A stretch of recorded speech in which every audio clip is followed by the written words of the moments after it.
Hey, what's going on, guys? John here checking in for the United View. The match report of the game, Manchester United versus Bournemouth. The game held at Old Trafford has ended 3-0 to Bournemouth as Bournemouth stomp Erik ten Hag's men at home grounds. And I believe, if I'm not mistaken, this is Bournemouth's first ever Premier League win at Old Trafford. And if my memory serves me correctly, since Sir Alex Ferguson's retired, I think Manchester United, more often times than not, have been record breakers in the worst way possible. And it started with David Moyes. It continued with Giggsy for a second. And then it carried on with Louis van Gaal. And then it continued with managers like Jose Mourinho. Michael Carrick had a stint. Ralph Rangnick. Ole Gunnar Solskjaer. Now Erik ten Hag. It's been 10 years since David Moyes tweeted that thing like Manchester United can improve in a number of areas like defending, attacking, and crossing. That kind of ridiculous statement. And 10 years, hauntingly, it is still relatively appropriate to say something like that. And I am good vibes, John, so I always try to do my best to try and come up with something positive to look at. But this season has been the topsy turbulent season of absolute emotional distress. And it's really hard for me to come out with positives after that one because it has been frustrating from start to finish. Apart from the brief 5-minute spell in the opening second half, it was disgusting from everybody. It was humiliating from all the players. I don't know what was going on that pitch today. We looked so disjointed majority of the occasion throughout the season. But this performance, we looked clearly disjointed because there's a massive gap in lack of quality across the entire pitch. It's inexcusable and it is frustrating, but it is one of those things where I feel like Manchester United fans, maybe this season we have to be a lot more cautionary or cautious about how we react to positive performances because it's doing damage here. It's doing damage here. I want to talk a little bit about Erik ten Hag, but I want to start off by talking a bit about how that game went because conceding the first goal like that after a sloppy pass from Bruno Fernandes was inexcusable. And Bruno Fernandes today had a stinker. Let's be real. He's had a stinker. He's one of our best performers at Manchester United, hands down. Probably, arguably, one of the best signings since Sir Alex Ferguson. But we know Bruno isn't a perfect human being, so he's allowed to have his stinkers. But today was a stinker of all stinkers from everyone, including Bruno Fernandes. And I thought that sloppy pass from Bruno, or so early on in the game, to pretty much gift Bournemouth that opportunity. It was very disappointing. Very, very disappointing. Especially when you have Andre Onana, who was kind of scuffing it. Luke Shaw was kind of scuffing it. We started a little shaky in that first half. Literally, I'm talking about starting off the rip, we looked shaky. You'd expect your leaders to try and calm things down a little bit more, and that kind of sloppy pass was very disappointing. But I thought that'd be a one-off situation, and I thought we'd be able to carry forward, and I stayed relatively optimistic throughout the entire match. But it was a little bit of the same thing the entirety of the game. Manchester United looked so disjointed, and every time we got to the final third, there was always some player botching it. Whether it be a misplaced pass, whether they'll pass be simple or unfortunate or just logically shite, bad passing. Whether it be a lack in awareness and movement, bad decision-making from everyone. It was a little bit of everything that could possibly go wrong for Manchester United, especially in that final third. And Bournemouth stayed resolute. Credits to Bournemouth. It wasn't just Manchester United playing poorly. It was also Man United playing poorly and Bournemouth playing to the occasion. They played so well. They played so well. Hats off to you guys. Honestly. Manchester United didn't deserve that win at all. That front three that we started off with, Alejandro Garnacho, Antony, and Anthony Martial. You guys get me. Look, people who've been following me for a while say, oh, John, you have this agenda against Anthony Martial, blah, blah. No, I have an agenda against nobody. Everything is 100 from here. And Anthony Martial should not have been at Manchester United in the past 3 years, 2 years. He should have left, but he hasn't. You saw today the ineffectiveness of Anthony Martial. No link-up play whatsoever. And every striker has his positives and negatives, right? So they have their strengths and weaknesses. Anthony Martial's strength is not link-up play. But he can't even do the basic link-up play well. When there's not even... Rasmus is wrestling people.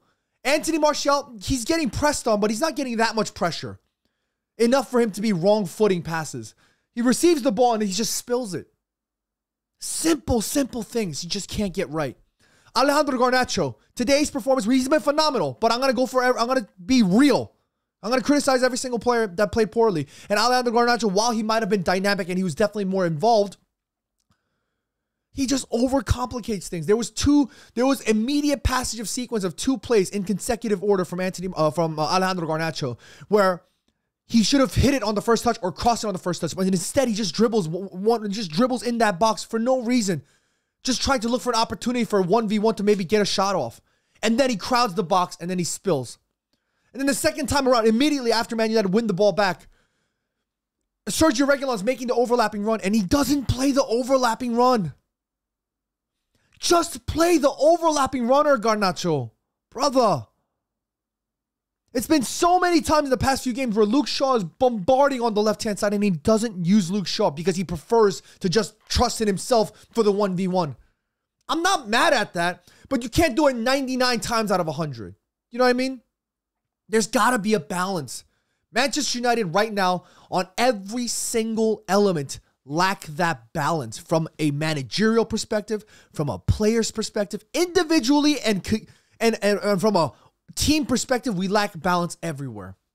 And Alejandro Garnacho, I'm not here to just slate him, but it was one of those frustrating moments where if you just try and opt for the overlapping runner a little bit more, I think it'll improve his game. You know, it's not always about 99% of the time trying to take players on. It's jumbled in there.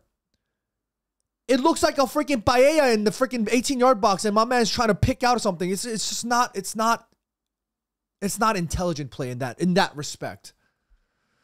And Anthony, he wants constructive criticism from the former Manchester United players. Well, I ain't a former Manchester United player, but Anthony, if I want to provide constructive criticisms to you, my man, I need you to be a little less complicated. Keep things simple.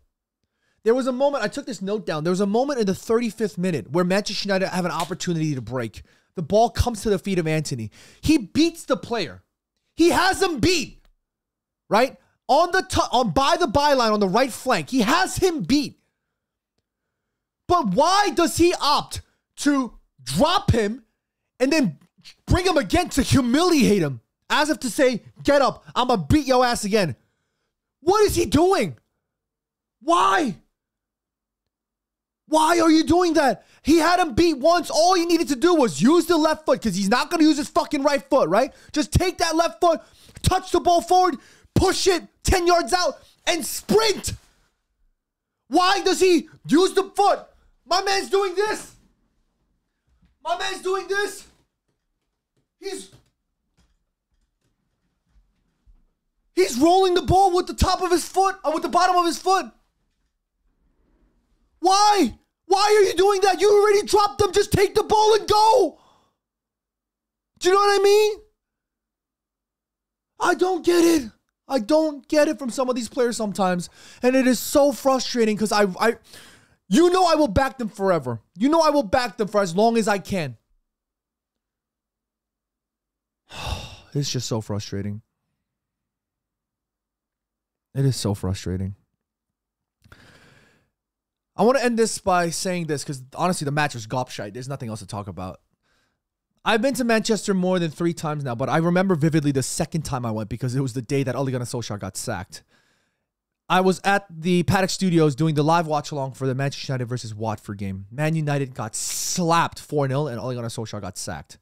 That match, to me, was as clear as night and day that the players just could not play for the manager anymore. Whether some wanted to and just couldn't, or some didn't want to and they just said, fuck it. Whatever it may have been, that game was the clearest indication that Ole Gunnar Solskjaer was going to get sacked.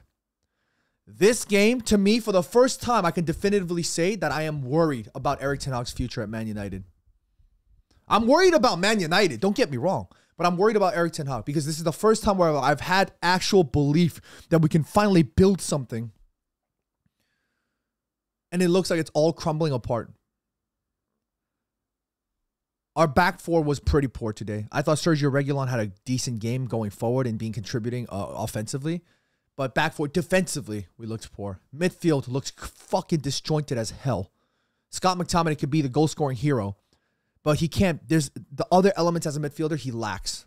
There's no connecting. He's not a ball-carrying midfielder. He's not an anchored powerhouse in that double pivot role. Bruno Fernandes having a stinker. Our front line entirely having a stinker. The subs coming on and not really making any much of a difference. It was poor. It was really poor. It's a bad day at the office. And if this was last season, I'd say we brush it off and go again. But this idea of brushing off and go again has happened way too often this season, and I'm concerned about Erik ten Hag's job. This is the first time where I truly feel concerned for his job. If I had to pick a man of the match, I think I would have to give it to Amrabat. Probably one of the better performers. I can see that his physical condition is growing. You can clearly see that he's growing a little bit more into the game, but it was still poor nonetheless from everybody, including Amrabat at times. Trying to pick out something out of a pile of absolute ass that happened today. Maybe Sergio Reguilon. But apart from them two, I don't really know what to say. This is a hard pick to pick, you know what I mean? But what did you guys think about the match? Get in the comments and let us know. Do you fear for Erik ten Hag's job, or do you think it's on Erik ten Hag? What do you think is the situation right now? And if you guys are new to the channel, consider subscribing to the United View. And if you're interested in hearing more about what I have to say, consider subscribing to my channel. The links are in the description below. That's it from me. Be happy, be healthy, take care of your loved ones, and I'll see you in the next one.